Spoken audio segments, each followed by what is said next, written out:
आता या सगळ्या अकॅडमिक चर्चा झाल्या आहेत.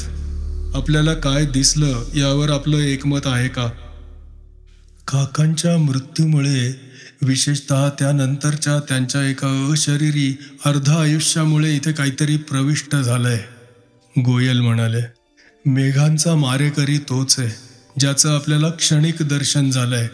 सायन्नांच्या मृत्यूलाही तोच अप्रत्यक्षपणे जबाबदार आहे. अर्थात ते काका नाहीत, महंती विचारत होते. नाही, शक्यच नाही, मी आणि गोयल ओरडलो. एवी तेवी आपण या अविश्वसनीय गोष्टींवर चर्चा करत आहोतच. आणखी एक शक्यता मनात ठेवायला हवी. महंती अनैसर्गिक थंड निर्विकार आवाजात बोलत होते. मानवांची मृत शरीरं आणि त्या शरीरातून मुक्त झालेले आत्मे यांचे गुण अवगुण आणि वापर या संबंधात भारतात एक अतिप्राचीन परंपरा आहे. अगदी प्राचीनतम अथर्व वेदापर्यंत या परंपरेचा उगम शोधता येतो.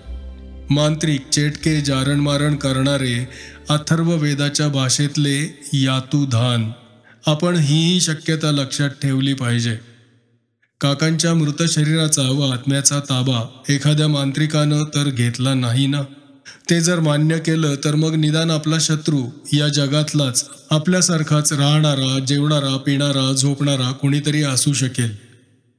मानव बाह्य सर्वस्वी अज्ञात पातळीवरून अवतरलेल्या एखाद्या संबंधाच्या कल्पनेपेक्षा मला ही जास्त मान्य होईल, दोन्हीही एकसारख्या भयानक असल्या तरीही.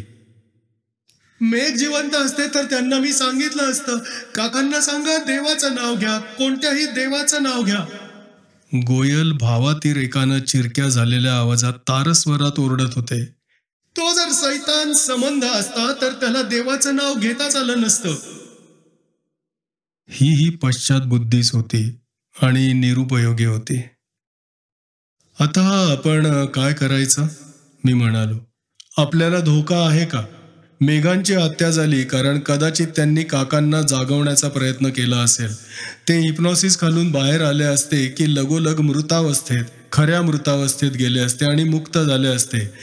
त्याला ते कदाचित नको असेल. सायन्नांचा मृत्यू भयातिरेकानं, हृदयक्रिया बंद पडल्यानं झालाय. त्यानं सायन्नांवर हातही उगारला नव्हता. आपण जर त्याला सांगितलं की आम्ही काकांच्या अवस्थेत कोणतीही ढवळाढवळ करणार नाही, तर मग तो आपल्याला जिवंत सोडेल का? पण त्याच्याशी आपला संपर्क आहेच कुठे?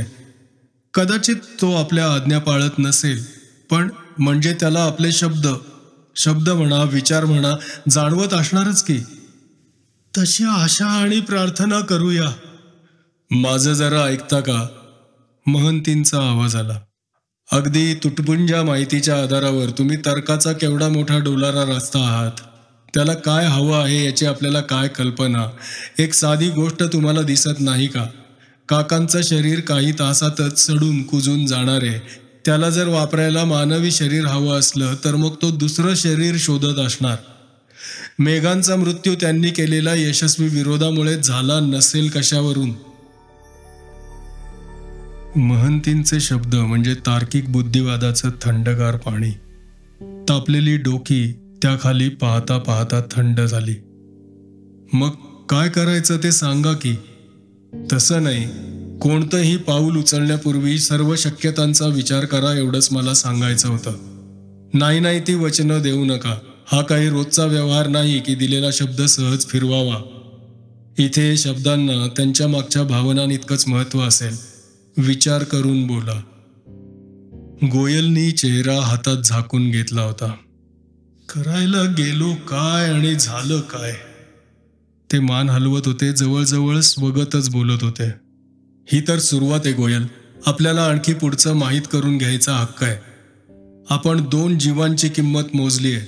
आपण कोण आहोत, इथे पृथ्वीवर कशासाठी आलो आहोत, यानंतर कोठे जाणार आहोत. ते आपल्यापासून सतत अज्ञात राहावं अशी नियतीचीच इच्छा असेल, अशी निर्मात्या प्रभूचीच इच्छा असेल. काका ज्या टेबलावर होते त्याच्यावरच छतापासून खाली आलेल्या एका मोठ्या शेडमध्ये 4 प्रखर दिवे होते. ऑपरेशनसाठी वापरतात तसे सावली न पाडणारे प्रखर दिवे. त्यांचा लखलखीत प्रकाश काकांच्या निश्चल आकारावर पडला होता. एकाएकी त्या दिव्यांचा प्रकाश लहान मोठा व्हायला लागला. वावटळीसारखा गारीगार वारा आमच्या भोवती पिंगा घालत होता. मेघ आणि सायन्ना यांच्या निश्चल देहांवरचे प्लास्टिकचे शीट त्या वाऱ्यात फडफड करायला लागले होते. काय होत होतं? काय होणार होतं? मेघ आणि सायन्ना पुन्हा उभे राहणार होते की काय? होणार तरी काय होतं? हवेत एक तार स्वरातली किंचाळी होती, ती मोठी मोठी होत गेली आणि एकाएकी ते परत टेबलपाशी उभं होतं. तोच तो हिडीस विद्रूप भयानक चेहरा, तेच ते धूर ओकणारं वासलेलं तोंड.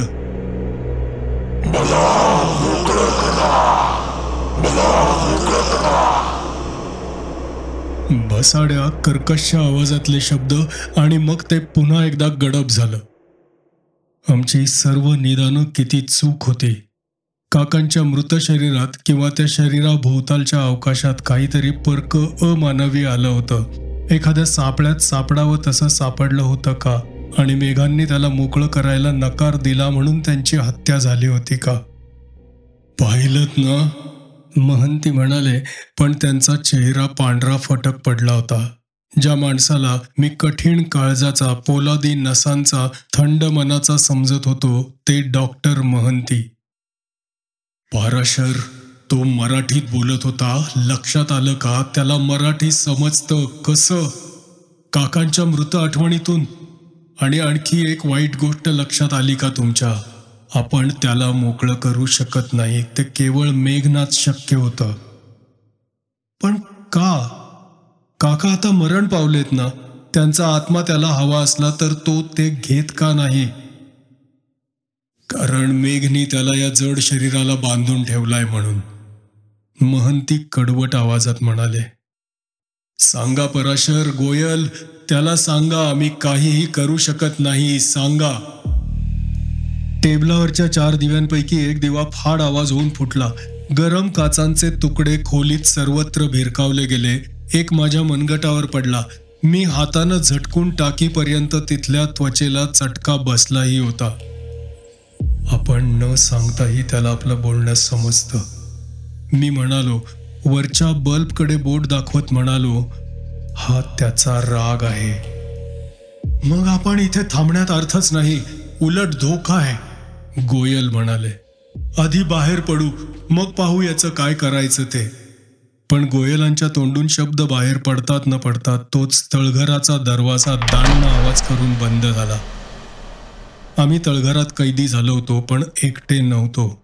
ज्याला नाव देता येत नाही, ज्याच्या उत्पत्तीचं स्पष्टीकरण करता येत नाही, ज्याच्यात जबरदस्त शक्ती आहे आणि ज्याला फक्त असीम क्रौर्यच माहिती आहे, असं कोणीतरी, नवे काहीतरी त्या बंद अवकाशात आमच्या बरोबर होतं. हा शेवट आहे, महंती थंड आवाजात म्हणाले. मी त्यांच्याकडे पाहिलं. त्यांचा चेहरा कोरा होता. सर्व भावना पुसल्या गेल्या होत्या.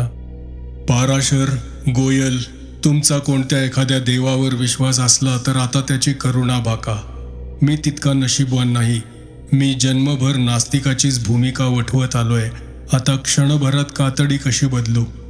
देव इतका का भोळा आहे की तो अशा चलाखीनं फसेल? पण मग आमचं त्यांच्यावरचं लक्ष उडालं. टेबलापासून कडकड आवाज येत होता. ब्लँकेट हालत होतं. बर्फाचे तुकडे खाली पडत होते. मग ब्लँकेट आणि प्लास्टिक शीट आणि बर्फ सर्व काही दूर भिरकावलं गेलं. काकांचे हातपाय जोरानं हालत होते. काका एकाएकी टेबलावर उठून बसले. त्यांचं मस्तक सर्व दिशांना फिरत होतं. त्या मृत डोळ्यांना काय दिसणार? कदाचित जिवंतपणीची ही एखादी आठवण असेल.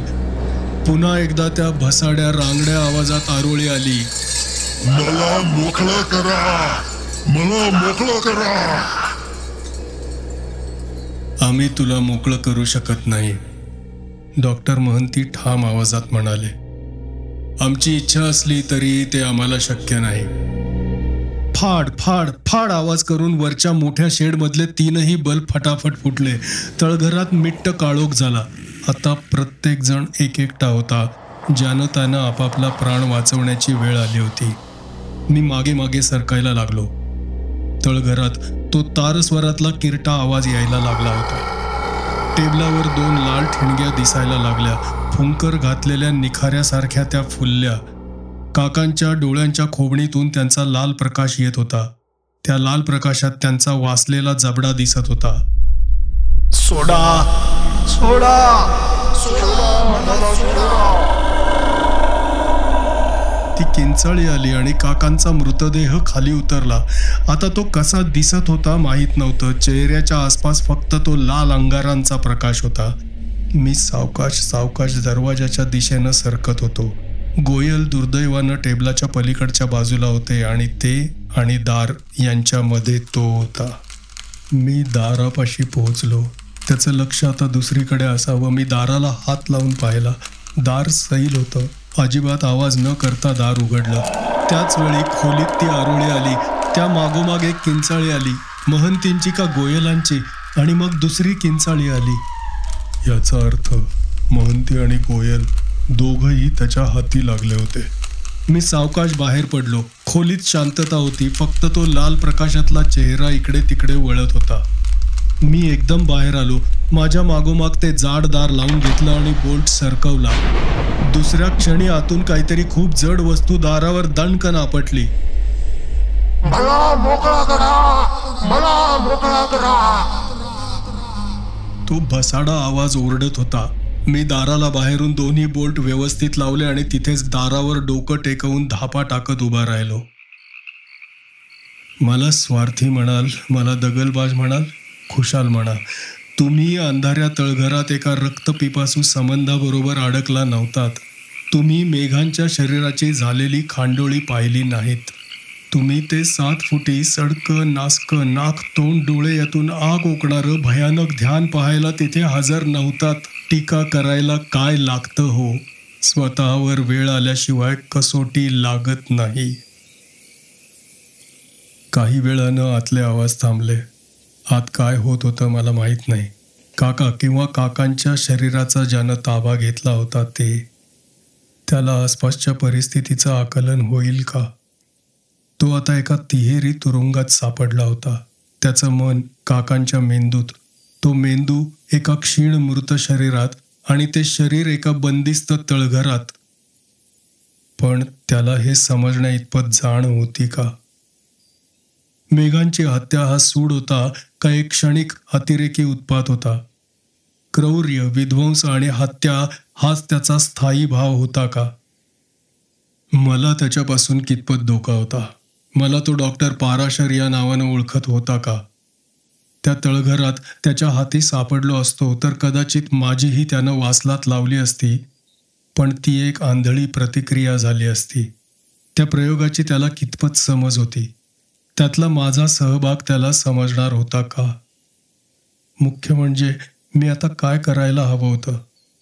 मला स्वार्थी, निर्दय म्हणाल, खुशाल म्हणा, स्वतःच्या प्राणा इतकं प्रिय दुसरं काय असू शकतं? आणि आता मेघ, महंती, सायन्ना, गोयल सर्वजण मदतीपलीकडे गेले नव्हते का? मी पोलिसात वर्दी द्यायला हवी का? माझ्यावर विश्वास ठेवा, मी या कल्पनेवरही खूप वेळ विचार केला. समजा माझ्या तक्रारीनंतर माझ्या आग्रहापायी पोलीस माझ्याबरोबरच त्या तळघराकडे आले. आत त्यांना काय दिसेल? मृत शरीरांचा खच, एक काकांचं मृत्यूनंतर 15 तासांपेक्षाही जास्त अवधी गेल्यानं डिटिरियोरेट व्हायला लागलेलं मृत शरीर. केवळ सायन्नांचा मृत्यू नैसर्गिक होता. हृदयक्रिया बंद पडून झालेला होता. बाकीचे डॉक्टर मेघ, महंती, गोयल ते कोणत्या अवस्थेत होते? त्यांची स्पष्टीकरणं पोलीस माझ्याकडे मागणारच. मी काय सांगणार? एका टर्मिनल अवस्थेत असलेल्या पेशंटचं आयुष्य आम्ही संपवलं होतं. त्यांना ही गोष्ट निंद्य, आक्षेपार्ह, बेकायदेशीर वाटली तरी त्यांनी ती स्वीकारली असती. पण त्या मृत शरीरात एका अघोरी शक्तीचा, एका रक्तपिपासू संबंधाचा प्रवेश झाला आणि त्या क्रूर, अमानवी, शक्तिमान राक्षसानं त्या 3 हत्या केल्या असं मी सांगितलं तर त्यांचा माझ्या शब्दांवर कधीतरी विश्वास बसणार होता का? तुम्ही त्यांच्या जागी असतात तर तुमचा तरी विश्वास बसला असता का? आत्ताच्या क्षणी मी ठरवलं की आपणहून काहीच करायचं नाही. मी वरच्या घरात आलो. माझी बॅग बरोबर आणली होती ती घेतली.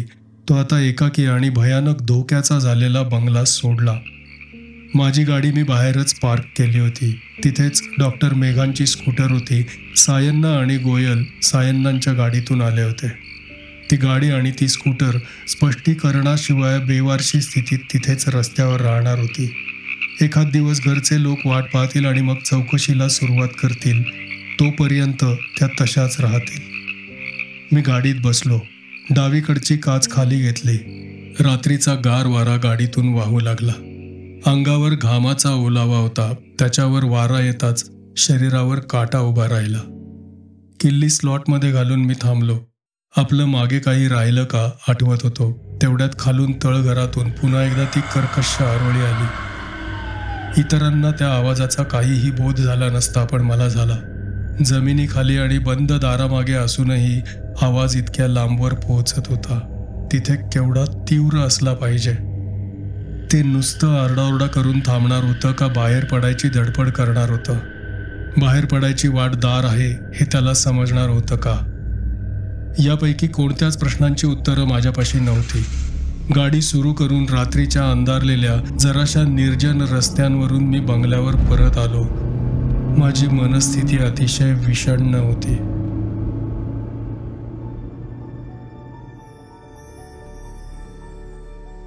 हा भाग आपल्याला आवडला असेल तर लाईक जरूर करा आणि ही कथा संपूर्ण ऐकण्यासाठी कथेची प्लेलिस्ट डिस्क्रिप्शनमध्ये पाहायला विसरू नका.